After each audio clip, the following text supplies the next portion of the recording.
Salam la famille, c'est comment? Bienvenue de nouveau sur Cactus. En y sur vidéo relani mo krade kananina toujours y abonner en plus ka cloche ni activer comme ça na vidéo kura boy be ba kalama. Ina fa ben bala titre kono to mini vidéo inamna baroke Ukraine ni Russie ka mangande kan Vladimir Poutine borani déclaration kura de yetuni abega occidentaux menacé en plus au bolen fene ko fe a borani kuma do mumba ira ka foko kelembe Ukraine konnala ala madame ne folo en plus ou muka force ere appliquer ukrainien contre la ni vidéo konnala amno de décryptation fait en plus au bolen fene ko fe actualité chama be américain un sénateur do déplacement qui kana Ukraine konnala ou ni ukrainien a président no we kuma munu fambu débriefing on fait en plus au bolen fene ko fe Angleterre premier ministre fene Boris Johnson ga démission ko fe ukrainien a président Volodymyr Zelensky bora réagi à mon fenêtre débriefing on fait en plus actualité au kachan vidéo qu'on a la rester jusqu'à la fin de la vidéo pour que gars famille comme d'habitude il y a une vidéo flé quand il n'a pas cliquer un bouton camp pour me donner de la force.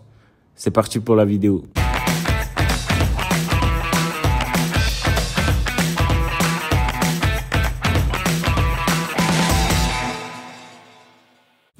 Il y a une vidéo d'amener maintenant dati fois une vidéo bega enregistré Jumadon le 8 juillet 2022. Il n'a pas kalamatromi kunu jeudi don le 7 juillet 2022. Américain un sénateur fly déplacement qui est Kabuga jamana kono kana Ukrainien un capitale kono no e Kiev. Genre uga parti démocratique mo uga sénateur do en plus uga parti républicain mo feneka sénateur do malgré que uga parti mandi mais sénateur fla farla nyonka ka yira ka fokuga jamana be Ukrainien ko ubu demain unana Ukraine konnala uni Ukrainien nga président nyoy ay kuma do fo mais ya no che il va falloir que anga essayer ka imagine jatemne Ukrainien nga président kuma to ko fe on a l'impression que a segenen bade do kelen do ka segen tellement anta dona soro wakati la akun segenen do physiquement ou soit na soro mentalement de do na kungolo ere de segenen do ni wakati na parce que na essayer ka jatemne deme baga munu kumbala Europe konnala Occident jamana munu kun kelen do ka deme par le passé de gumba de bolu ere dala ni wakati na Europe konnala on a l'impression que crise alimentaire be jamana chama en plus au bolen ko fait inflation be jamana dola au bolen ko fait crise énergétique bena parce que ou kelendo ka gazi ni fennu blaka yelema charbon ni fen ka pour que ou kana na se ka gazi chama consommer risu be ka dobo ou ka gazi la ou embargo bim pétrole kan ou yelema na charbon kan donc écologiquement ça va pas jamana be ka chauffer 40 degrés be jamana dola au bolen fene ko fait Sénégal ou be ka grève ke Hollande nous konnala en plus au bolen fene ko fe Norvège fene konnala grève ke ra syndicat we grève ke u ga gazi bo dinga munu be anu ka pétrole dinga ni fe munu be u chama be ka ta grève la ni wakati na o kroba ira ka foko crise économique énergétique politique et même alimentaire abega wuli Europe jamana chama konnala donc ante seka kuma jamana wore kan tuguni abe dien fan bere fait ali politiquement ça va pas parce que na seka jatemne aga partenaire potentiel fly mo munu no américain ni britannique ou parce que na seka jatemne a deme baga fly na américain ko fait britannique ou bena no Angleterre mais nana na foni wati na kafoko Angleterre premier ministre muni Ukrainien nga président kun grelen do nyona no Volodymyr Zelensky oni Boris Johnson donc nana na fo wati la kafoko Boris Johnson ya décidé ka démission rendi okoroba ira kafoko ni wati na deme baga folo mbala o américain ko fait Europe jamana chama fene bena mais o européen jamana chama be ou engagé l'inte ina fo Angleterre jamana ni américain engagé l'endo togomi ina fo beba kalama togomi France ni Espagne ni Italie nubu sengele na dogu sengele na bo Allemagne nu ere bu demain et tout mais tout demain il faut Angleterre be togomi donc femme benage problème si ça le fait que Boris Johnson y a démission rendu premier ministre kuram bena sigi Angleterre kuna est-ce que otigi la mo bena gré ukrainien on a ina fo Boris Johnson kumbe togomi en plus au bolen ko fait ko bena demelase ukrainien ma ina fo Boris Johnson kumbe demem lase uma no ma gerula américain on drone de be ku bolo en plus au bolen ko fait Volodymyr Zelensky boraka yira ka foko o luka jamana bebe Boris Johnson ko ale rebe Boris Johnson ko en plus ou ka maire do fene nu ka gouverneur do boraka yira ka foko be Boris Johnson ko en plus ou ba ka politique ko ku ka jamana bela jelemba fait parce que ay demem lase oluma olu yere dawali bana en plus au bolen fene ko fait a yira ka foko le fait ka démission rendu a madja olu ye aldoni a ku engagé lendo kelem na Ukraine konnala kuluba de tira ka bo o koina en plus au bolen ko fait ina fo ba kala matomi amena Volodymyr Zelensky boraka yira ka foko ka jamana mako be 750 milliards de dollars de la wala sa kase kuka jamana réhabilité kuka docteur so jo kuka université ou jo kuka école so jo en plus au bolen fene ko fait akla ga yira tuni c'est-à-dire le fait que sénateur fly déplacement qui kabo Amérique konnala kanuga jamana kono a yirula ka fokale ba donc ka foko américain engagé lendo kelena ku kelendo ko lu deme beaucoup même ou kelendo ka deme ba de la souma keleke mina ko ta fan fela ni fe ona comme kele danente terrain dɔrɔn sanfɛla la ko kɛlɛ wɛrɛ bɛ yen n'o ye wariko kɛlɛ ye i n'a fɔ a b'a kalama cogo min u ka ekɔliso caman cira en plus u ka université caman ni fɛnw cira a y'o de yira k'a fɔ ko olu mago bɛ dɛmɛ na walasa ka se k'u ka dɔgɔtɔrɔsow jɔ k'u ka ekɔlisow jɔ k'u ka universitéw jɔ minnu cira en plus u ka ambition ye mun ye o ye de yanni septembre kalo tile fɔlɔ cɛ u ka jamana kɔnɔ den minnu bolila muso minnu n'u denw bolila u ka segin ka na jamana kɔnɔ walasa denw ka segin ka taa ekɔli la donc o kɔrɔ b'a yira k'a fɔ ko a bɛ wari ɲini de la nin wagati in na réellement pour que ka se k'a ka fɛnw fɛn hali a ka intonation fɛ a kumacogo fɛ on a l'impression que degunba de b'a kan u mago bɛ wari yɛrɛ de la a yirala k'a fɔ ko 20% de leur territoire cultivable o bɛɛ minɛna c'est-à-dire sɛnɛ bɛ se ka kɛ dugukolo minnu sanfɛ n'i y'a sigi kɛmɛ sara la 20 bɛɛ minɛna irisiw fɛ en plus u ka dugukolo fɛnɛ filɛ u ka jamana bɛɛ n'i y'a sigi kɛmɛ sara la an filɛ nin wagati min na dugukolo 25 ou soit 23 bɛɛ minɛnen don irisiw fɛ donc o kɔrɔ b'a yira k'a fɔ ko hali économiquement ça va pas parce que n'a ye se ka jateminɛ u ka port-bam fɛnɛ bɛ yen n'o ye ODESA ye n'u ka exportation kun bɛ bɔ fɛ parce que u b'u wele de ko grenier de blé de l'Europe c'est-à-dire u bɛ bɔ ni céréale baden n'a nana fɔ ko céréale tɛ ka se ka bɔ nin wagati in na kɔgɔji fɛ kɔgɔji dun de bɛ se ka transporter en quantité pour que ka taa feere diɲɛ ma n'o dun minɛnen don nin wagati in na o kɔrɔ b'a yira k'a fɔ ko économiquement ils sont à terre i n'a fɔ an ɲɛ b'a la cogo min vidéo kɔnɔna la a kumacogo yɛrɛ fɛ on a l'impression que c'est quelqu'un qui est beaucoup fatigué émotionnellement moralement et même physiquement on a l'impression qu'il est fatigué donc o hukumu de kɔnɔna la a bɛ ka dɛmɛ ɲini occidentaux fɛ k'a fɔ k'u ka na dɛmɛ wariko fanfɛla la kɛlɛkɛminɛn dɔrɔn tɛ u ka na ni wariko ni fɛnw ye o bɔlen kɔfɛ o ni mɔgɔw fɛnɛ bɔra n'a ye k'a yira k'a fɔ ko kɛlɛ wulilen ni sisan cɛ ukrainiens ka PIB chutera de 45 à 50% c'est-à-dire o de bɔr'u ka PIB la u ka jamana ka sɔrɔ la donc o kɔrɔ b'a yira k'a fɔ ko économiquement ça va pas du tout u ka fɛnw tun bɛ bɔ kɔgɔji minnu fɛ olu bɛɛ bloquelen don blé tɛ ka se ka bɔ en plus an b'an da don kuma dɔ la parce que actualité dɔ ye fuite kɛ semaine in kɔnɔna la a bɛna fɔ irisiw ka baton dɔ minɛna ji sanfɛ baton in bɔra ukrainiens ka ville dɔ de la minnu minɛnen don irisiw fɛ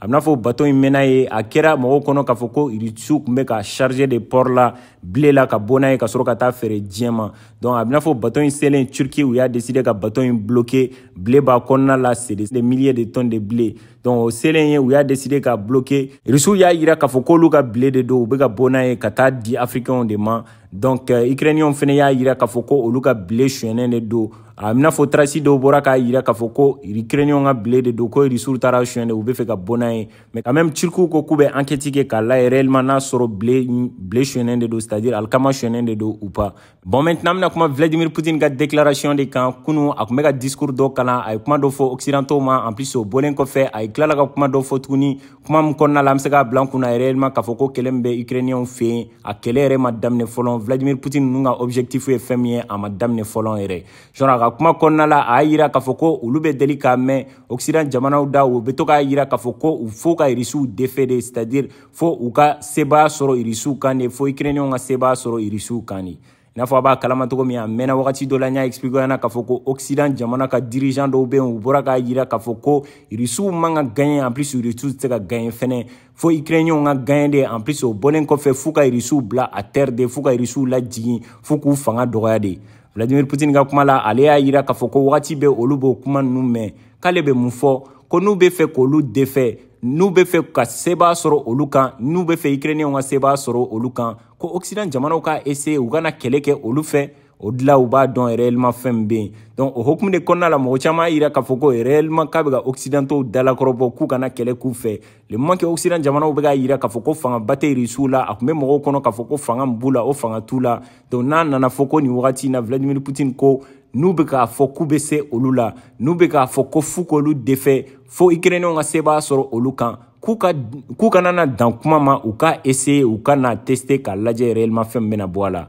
en plus o bɔlen kɔfɛ a tilala k'a yira tuguni k'a fɔ k'olu bɛ kɛlɛ min na Ukraine kɔnɔna la i n'a fɔ a b'a kalama cogo min wagati bɛɛ olu b'a yira de k'a fɔ ko kɛlɛ min bɛ Ukraine kɔnɔna la ko opération spéciale de don c'est-à-dire u ka sɔrɔsi dɔw de wulilen don ka taa opération kɛ ani kɛlɛ tɛ ɲɔgɔn ye sira la donc k'olu m'u ka u fanga yɛrɛ appliquer Ukrainiens kama en plus o bɔlen fɛnɛ kɔfɛ u y'a yira k'a fɔ ko ɲɛnamaw yɛrɛ ma daminɛ fɔlɔ ko yɛrɛ kɛlɛ yɛrɛ ma daminɛ fɔlɔ donc hukumu de kɔnɔna la mɔgɔ caman bɛ k'a bila kunna ni wagati in na k'a fɔ ko irisiw u tɛ fɛ ka dan Donbasi kɔnɔna dɔrɔn ma parce que n'a essayé ka jateminɛ Donbassi kɔnɔna la duguba fila min bɛ n'o ye Donetsk ni Lugansk ye actualité o bɔra n'a ye dɔgɔkun tɛmɛnen k'a fɔ ko Lugansk bɛɛ minɛna Donetsk kɔnɔna la a tɔ ye Sloviansk ni Kramatorsk dɔrɔn de ye le fait que a tɔ ye villeba fila dɔrɔn ye donc ni u ka président bɔra k'a yira nin wagati in na k'a fɔ ko hali kɛlɛ ma daminɛ fɔlɔ k'a yira k'a fɔ k'olu mako bɛ fɛn min na o ma daminɛ fɔlɔ k'a yira k'a fɔ ko réellement genre ko ɲɛnamaw yɛrɛ ma daminɛ fɔlɔ o kɔrɔ b'a yira k'a fɔ ko yɔrɔ wɛrɛ minɛni de b'u kɔnɔ en fait ne hali wagati min na bombardement bɛ ka kɛ Ukrainiens ka villeba filanan in na n'o ye Kharkiv ye en plus o bɔlen fɛnɛ kɔfɛ Kramatorsk ni Sloviansk bombardement bɛ ka kɛ yen fan bɛɛ fɛ en plus o bɔlen fɛnɛ kɔfɛ Odessa kɛrɛfɛ dɔgɔkun tɛmɛnenw na a yirala k'a fɔ ko fɛn dɔ kɛra yen fɛnɛ donc o b'a yira k'a fɔ ko Russiw ka objectif tɛ Donbassi kɔnɔna dɔrɔn ye u bɛ fɛ ka avancer ka villebaw minɛ o de la kɛlɛ daminɛ wagati la ne tun bɛ k'a fɔ mɔgɔw ɲɛna k'a fɔ ko le fait que Occident médiaw bɛ bɔ k'a yira k'a fɔ ko Russiw dɛsɛra capitale la o de y'a to u seginna est ce que o tun tɛ diversion ya est ce que o tun tɛ de ka se ka mɔgɔw hakili bila ka taa fan bɛɛ fɛ wagati min na u b'u k'u concentré u ka objectif principal kan walasa ka se ka avancer dɔɔni dɔɔni an filɛ nin ye wagati min na actualité bɔra n'a ye k'a yira k'a fɔ ko Russiw ye posi ta fɔlɔ donc an t'a dɔn u bɛna na ni fanga mun ye donc posi talen kɔfɛ n'u ka président bɔra n'a ye k'a yira k'a fɔ k'u ka objectifw ma daminɛ o kɔrɔ b'a yira k'a fɔ ko force de frappe min bɛ nalen nin posi kɔfɛ mɔgɔw kan k'u sigi ni fɛn ba dɔ ye en plus fɛn min bɛ ne dabaliban a tilala k'a yira tuguni k'a fɔ ko o kɔrɔ t'a yira k'a fɔ k'olu tɛ sigi kafo fɛ ko ni sigi kafo ka di Ukrainiens ye u filɛ nin ye wagati min na sisan de ye wagati ɲɛnama ye walasa u bɛ se ka sigi ka kuma ka compromis dɔ sɔrɔ ka bɛnkan dɔ sɔrɔ kɛlɛ ka ban Ukraine ni Russie ni ɲɔgɔn cɛ a ko plus kɛlɛ bɛ continuer plus olu bɛ dugukolo caman minɛ kɔfɛ donc compromis sɔrɔli olu fɛ c'est à dire sigi ka fɔ ka sɔrɔ olu fɛ a bɛ sɔn ka gɛlɛya parce que n'a essayé ka jateminɛ u bɛ ka avancer a yirala k'a fɔ ko 25% 23% du territoire ukrainien u bɛɛ minɛnen don Russiw fɛ imaginez u ka continuer ka kɛlɛ kɛ wagati min na Ukrainiens ka président Volodymyr Zelensky bɛ k'a yira k'a fɔ k'ale pɛrɛnnen tɛ ka sigi ka fɔ kɛ parce que Boris Johnson ni Joe Biden ni Occident jamana dɔw bɛ k'a fɔ a ɲɛna k'a fɔ ko n'a ye sigi ka fɔ kɛ nin wagati in na ale de bɛ sorti perdant c'est à dire ale de bɛ perdu kɛlɛ in na parce que n'a essayé ka jateminɛ a ka dugukolo n'i y'a sigi kɛmɛ sara la 20 ni kɔ bɛɛ minɛnen don Russiw fɛ n'a ye sigi ka fɔ kɛ nin wagati in na ale de bɛ perdu o hukumu de kɔnɔna la Ukrainiens ka président Volodymyr Zelensky ko k'ale tɛ sigi ka fɔ fɛ nin wagati in na fo kɛlɛkɛminɛnw de ka na olu ka kɛlɛ kɛ u ka territoire minnu perdura u k'a bɛɛ récupérer donc Vladimir Poutine dun y'a fɔ a ɲɛna k'a fɔ ko tant que u bɛ ka avancer tant que kɛlɛ bɛ ka gan tant que olu bɛ ka yɔrɔ caman minɛ sigi ka fɔ sɔrɔli u ni ɲɔgɔn cɛ a bɛ sɔn ka gɛlɛya en plus ka fɔ ka bɛn sɔrɔ a bɛ sɔn ka gɛlɛya donc o hukumu de kɔnɔna la ne fɛ nin wagati in de la Volodymyr Zelensky kan k'i kɔmɔgɔ ninnu to yen mɔgɔ minnu bɛ ka nɛgɛn k'a fɔ k'u b'a dɛmɛ ka kɛlɛ kɛ en plus o bɔlen kɔfɛ Poutine ye kuma dɔ fɔ tuguni k'a yira k'a fɔ ko Occident jamanaw y'a fɔ ko olu pɛrɛnnen don ka Ukrainiens dɛmɛ hali n'a sɔrɔ Ukrainiens ka jamana kɔnɔden kelen de bɛ to Ukraine kɔnɔna la marifa bɛ k'a bolo k'u ka jamana défend olu bɛ kɛlɛkɛminɛnw bila ka taa donc ko u b'o sira de kan nin wagati in na ko c'est dommage pour les Ukrainiens a y'a yira k'a fɔ ko Ukrainiens ko u bɛ dadigi kɛ Ukrainiens de la parce que Occident jamana mɔgɔw tɛ ka sa a ka jamana kɔnɔdenw de bɛ ka sa n'u y'a fɔ k'u pɛrɛnnen don k'a ka jamana dɛmɛ jusqu'à ce que a ka jamana kɔnɔden kelen ka to marifa ka k'a bolo k'a ka jamana défend donc ko u yɛrɛ kan k'u miiri o côté la a y'a yira k'a fɔ ko n'u bɛ fɛ sigi ka fɔ kɛ c'est le moment propice u k'u sigi ka kuma mais tant que kɛlɛ bɛ ka avancer tant que olu bɛ ka yɔrɔ caman minɛ ne dun b'a dɔn ni Russiw continuera ka yɔrɔw minɛ ka terrain caman minɛ sigi ka fɔ o sɔrɔli bɛ sɔn ka kɛ baaraba de parce que an filɛ nin wagati min na Russiw y'a yira k'a fɔ ko pour que olu ka sɔn fo ka bɛn ka sɔrɔ u ni ɲɔgɔn cɛ fo Ukrainiens ka capituler de fo k'a yira de k'a fɔ k'u jɛra n'a ye k'a fɔ k'u perdura kɛlɛ la en plus o bɔlen fɛnɛ kɔfɛ u ye dugukolo dɔw fɛnɛ minɛ o dugukolo bɛ to u ka bolo kan n'a ye se ka jateminɛ dugukolo dɔw bɛ Donbassi kɔnɔna la ani dugukolo minnu tun bɛ ni jamana kɔnɔden minnu bɛ yen u tun bɛ Rusikan fɔ i n'a fɔ Mariupol ninnu ni Kherson ninnu o ni la Crimée o ni Donetsk ni Lugansk ninnu olu camanba bɛɛ minɛna Rusiw de fɛ sisan en plus a jamana kɔnɔ u drapeau remplacera Rusiw ka kan bɛ ka kalan ekɔlisow la u ka billet commencera ka circuler a yɔrɔ la en plus Rusiw ka président tilala k'a yira tuguni ko k'u bɛn'u ka passeport di yen jamana kɔnɔdenw ma kɔrɔ b'a yira k'a fɔ ko o ye yen annexelen de ye même si n'a ma officialiser totalement k'a yira k'a fɔ k'a tigɛra ka bɔ Ukrainiens bolo ne b'a dɔn o seginnen Ukrainiens ma o bɛ sɔn ka kɛ baaraba de ye donc c'est le moment propice yanni Rusiw ka continuer ka avancer k'u ka duguba minɛ n'o ye Odessa ye ne dun b'a dɔn ni Odessa minɛna o bɛ sɔn ka kɛ kɛlɛba de ye donc Ukrainiens fɛ parce que Ukrainiens ka exportation bɛ bɔ kɔgɔji de fɛ n'o ville minɛna o bɛ sɔn ka kɛ baaraba de Ukrainiens ma yan'a ka so o yɔrɔ ma u ka sigi ka fɔ kɛ ka essayer ka compromis dɔ sɔrɔ kɛlɛ ka ban a kana avancer ne dun b'a dɔn ni Poutine dun y'a dɔn k'a fɔ k'a ye sebaayaba sɔrɔ u kan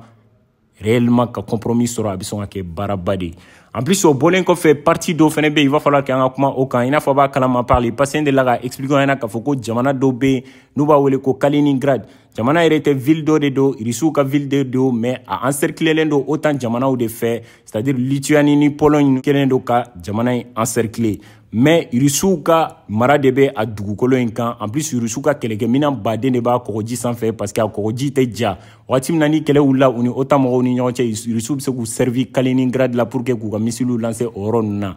mais le fait que kɛlɛ wulila Ukraine ni Russie ni ɲɔgɔn cɛ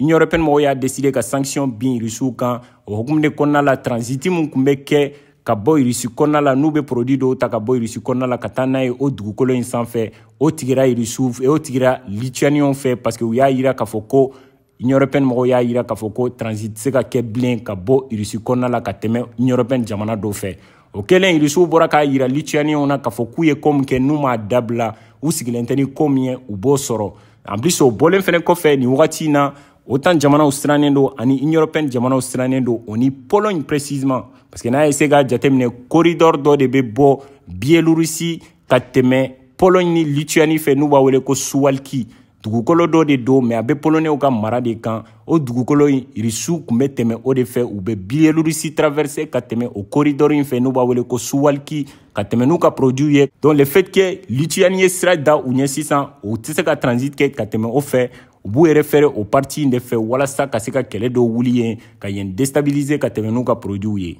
et pourtant u bɛ OTAN mɔgɔw ka mara de kan parce que Pologne bɛ OTAN na dugukolo in ye Pologne ka dugukolo de donc sira de fɛnɛ don pour que ka taa Kaliningrad donc Rusiw soit u bɛ intervention kɛ walasa ka se ka yen minɛ ka tɛmɛ yen fɛ n'o dun kɛra Polonais bɛ réagir ni Polonais dun réagira OTAN mɔgɔw ka article 5 bɛ bila en vigueur parce que article 5 dɔ bɛ OTAN mɔgɔw fɛ ni jamana kelen ni bin kɛra OTAN mɔgɔw ka jamana kelen kan jamanaw bɛɛ bɛ fara ɲɔgɔn kan k'o jamana dɛmɛ donc o dun bɛ na ni guerre nucléaire de ye mɔgɔw bɛ ka siran o yɔrɔ de ɲɛ sisan ko Suwalki kana na kɛ cause dɔ ye ka na ni kɛlɛba dɔ ye diɲɛ jamanabaw ni ɲɔgɔn cɛ parce que Rusiw bloquelen de don nin wagati in na u tɛ se ka tɛmɛ ni produit ye fo n'u tɛmɛna kɔgɔji fɛ ka taa n'a ye Kaliningrad sinon sira bɛ dar'u ɲɛ nin wagati in na bon soit u b'a essayer ka migrant caman bila Suwalki sira kan ka essayer ka na ni déstabilisation dɔ ye pour que ka se ka tɛmɛ n'u ka fɛnw ye ou soit u b'a essayer ka intervention dɔ kɛ ka corridor in minɛ k'a k'u ta ye pour que ka se ka accès vital sɔrɔ ka bɔ Biélorussie ka tɛmɛ Lituanie ni Pologne ni ɲɔgɔn cɛ n'o ye Suwalki ye ka sɔrɔ ka taa Kaliningrad ka taa n'u ka fɛnw ye franchement nin wagati in na mɔgɔ camanba de bɛ k'i yɛrɛ ɲininka k'a fɔ ko Rusiw ka réaction bɛna kɛ jumɛn ye nin ko in na en plus n'a kɛra OTAN mɔgɔw ka réaction bɛna kɛ mun ye en plus tension ba de bɛ nin wagati in na parce que Rusiw ye provocation caman de kɛ nin semaine in kɔnɔna la u ka duma mɔgɔw fɛnɛ fɛ n'u ka parlement u ka député bulon dɔw bɛ yen u ka mɔgɔ dɔw bɛ yen u bɔra ka kuma dɔ fɔ k'a yira k'a fɔ ko dugukolo dɔ bɛ États-Unis n'u b'a wele ko Alaska a bɛna fɔ dans les années 1800 Rusiw ka wurakɔrɔ dɔ bɛ yen o y'a décidé ka Alaska kun ye Rusiw de ta ye mais a y'a fɛrɛ Américains ma parce que a marali kun ka gɛlɛn u ma Rusiw kun ka bon tellement donc u y'a fɛrɛ Américains ma mais u ka député bulon kɔnɔna la député dɔw de bɔra n'a ye k'a yira k'a fɔ ko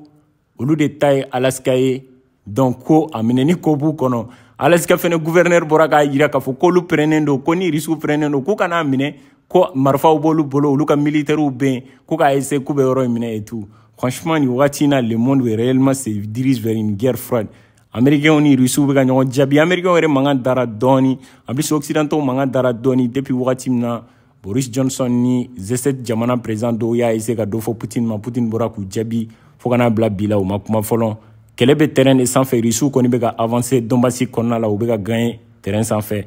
mais avec le temps on ne sait pas n'a sɔrɔ Occident jamanaw bɛ ka kɛlɛkɛminɛn minnu bila ka taa d'u ma n'u bɛ na effet dɔw kɛ terrain sanfɛ Imar minnu kɔni bilala Américains ye kɛlɛkɛminɛn minnu kɔni bila ka taa di Ukrainiens ma a kɔni yirala k'a fɔ ko réellement u bɛ ka dɔɔnin kɛ parce que u sera ka cili kɛ ka bɔ Ukraine kɔnɔna la fo Biélorussie ka tila ka cili kɛ fo Russie kɔnɔna la on ne sait pas ala ka justement kɛ kɛlɛ in fura ye j'espère que a sera ka faamuya sɔrɔ vidéo la aujourd'hui j'étais tellement inspiré an ye baroba de kɛ an bɛ dugawu kɛ ala ka nin bɛ sɔn ka kɛ n ka vidéo laban ye yanni seli cɛ n bɛ dugawu caman kɛ ala ka seliw caya ala k'an bɛɛ lajɛlen ka seliw caya ala ka yafa k'an bɛɛ lajɛlen ma a bɛ se ka kɛ n donna mɔgɔ caman gasi la vidéo kɔnɔna la si tɛlɛ le k'a bɛ yafa ma ala ka yafa an bɛɛ lajɛlen ma ala k'an ka seliw caya aw san bɛɛ fatigué la batigué la san ɲɔgɔn kɛmɛ an bɛ ka jɛ ka seli ɲɔgɔn fɛ ala kan ka sanw caya a ye saga dun ka ɲɛ a kana kolobɔli kana o minɛ et tout tu vois. On se retrouve vidéo là, c'était Cactus, prenez soin de vous et à la prochaine.